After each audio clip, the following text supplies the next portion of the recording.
গ্রামে একটি রাখাল ছেলে বাস করত। কি রে, তোরা এখনো শুয়ে আছিস? আজকে মাঠে যাবি না? চল চল, একটু বেলা বললে তো মাঠে আর থাকা যাবে না রে। সে প্রতিদিন গ্রামের পাশের জঙ্গলের ধারে তার গরুর পাল চড়াতে নিয়ে যেত।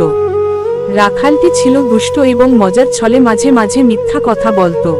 একদিন সে মজা করার জন্য চিৎকার করে উঠল, বাঁচাও বাঁচাও, বাঘ এসেছে, বাঁচাও। গ্রামের লোকেরা কাজ ফেলে দৌড়ে এলো তাকে সাহায্য করতে।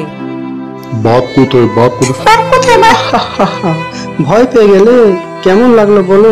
কথা শুনে ভয় রাখালের এই কথা শুনে গ্রামের মানুষ রেগে গেল, কিন্তু তারা কিছু না বলে ফিরে গেল।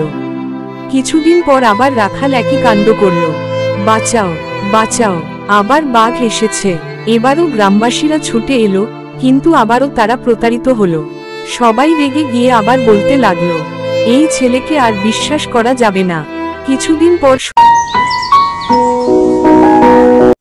আজ আসতে দেরি হয়ে গেছে, তাড়াতাড়ি খেয়ে নে, একটু বেলা বেলা ফিরতে হবে যে। সত্যি একদিন বাঘ এলো। রাখাল ভয় পেয়ে প্রাণপণে চিৎকার করলো, বাঁচাও বাঁচাও, সত্যি আজ বাঘ এসেছে, বাঁচাও। কিন্তু এবার আর কেউ আসলো না। সবাই আবার ভাবলো রাখাল বালক মিথ্যা বলছে।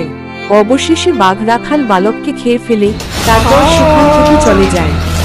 এই গল্পটা থেকে আমরা কি শিক্ষা পেলাম যে মিথ্যা কথা বলার ফল কতটা ভয়ানক হতে পারে।